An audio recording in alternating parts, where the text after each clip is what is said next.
जय माता दी। आप सभी का हमारे YouTube चैनल पे बहुत बहुत स्वागत है। आज मैं आप सभी को नवरात्रि की कथा सुनाऊंगी। यह चैत्र शुक्ल की प्रतिपदा से लेकर रामनवमी तक मनाया जाता है। इन दिनों भगवती दुर्गा पूजा तथा कन्या पूजन का विधान है।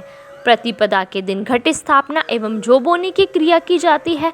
9 दिन तक ब्राह्मण द्वारा या स्वयं देवी भगवती दुर्गा का पाठ करने का विधान है। अब मैं आप सभी को कथा सुनाती हूँ। प्राचीन समय में सूरथ नाम के राजा थे। राजा प्रजा की रक्षा में उदासीन रहने लगे थे। परिणाम स्वरूप पड़ोसी राजा ने उस पर चढ़ाई कर दी। सूरथ की सेना भी शत्रु से मिल गई थी। परिणाम स्वरूप राजा सूरथ की हार हुई और वह जान बचाकर जंगल की तरफ भाग गया। उसी वन में समाधि नामक एक वणिक अपनी स्त्री एवं संतान के दुर्व्यवहार के कारण निवास करता था। उसी वन में वणिक समाधि और राजा सूरथ की भेंट हुई। दोनों में परस्पर परिचय हुआ। वे दोनों घूमते हुए महर्षि मेघा के आश्रम में पहुँचे। महर्षि मेघा ने उन दोनों के आने का कारण जानना चाहा तो वे दोनों बोले कि हम अपने ही सगे संबंधियों द्वारा अपमानित एवं तिरस्कृत होने पर भी हमारे हृदय में उनका मोह बना हुआ है। इसका क्या कारण है? महर्षि मेघा ने उन्हें समझाया कि मन शक्ति के अधीन होता है और आदि शक्ति के विद्या और अविद्या 2 रूप हैं। विद्या ज्ञान स्वरूप है और अविद्या अज्ञान स्वरूप। जो व्यक्ति अविद्या के आदिकरण रूप में उपासना करते हैं उन्हें वे विद्या स्वरूप प्राप्त होकर मोक्ष प्रदान करती है। इतना सुन राजा सूरथ ने प्रश्न किया, हे महर्षि, देवी कौन है? उसका जन्म कैसे हुआ?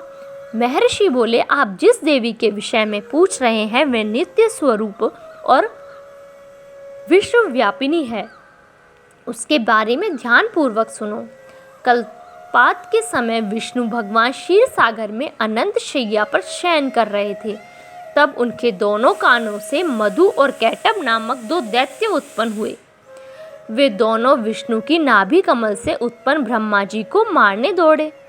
ब्रह्मा जी ने उन दोनों राक्षसों को देखकर विष्णु जी की शरण में आने की सोची, परंतु विष्णु भगवान उस समय सो रहे थे।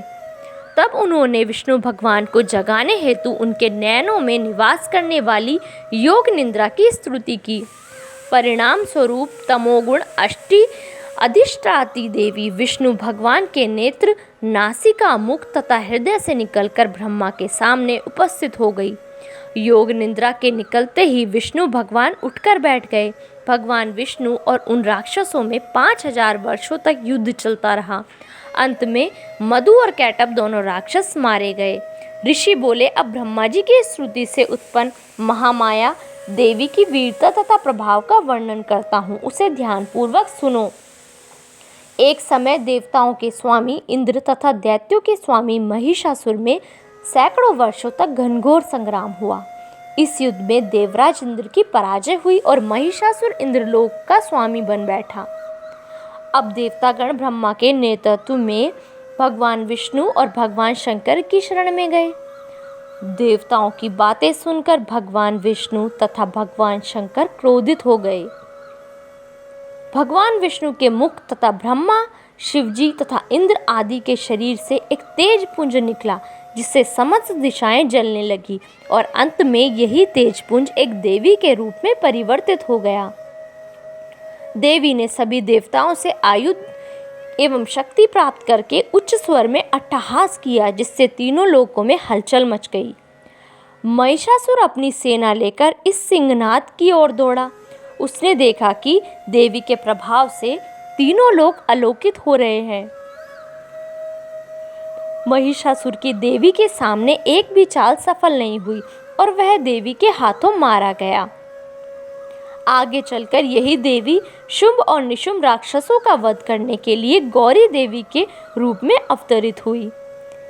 इन उपरोक्त व्याख्यानों को सुनकर मेघा ऋषि ने राजा सूरथ तथा वणिक से देवी स्तवन की विधिवत व्याख्या की। राजा और वणिक नदी पर जाकर देवी की तपस्या करने लगे। 3 वर्ष घोर तपस्या करने के बाद देवी ने प्रकट होकर उन्हें आशीर्वाद दिया।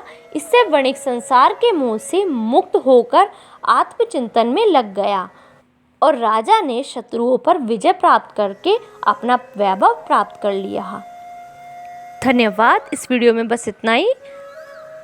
मेरी वीडियोस को लाइक कीजिए, शेयर कीजिए और मेरे चैनल को सब्सक्राइब कीजिए।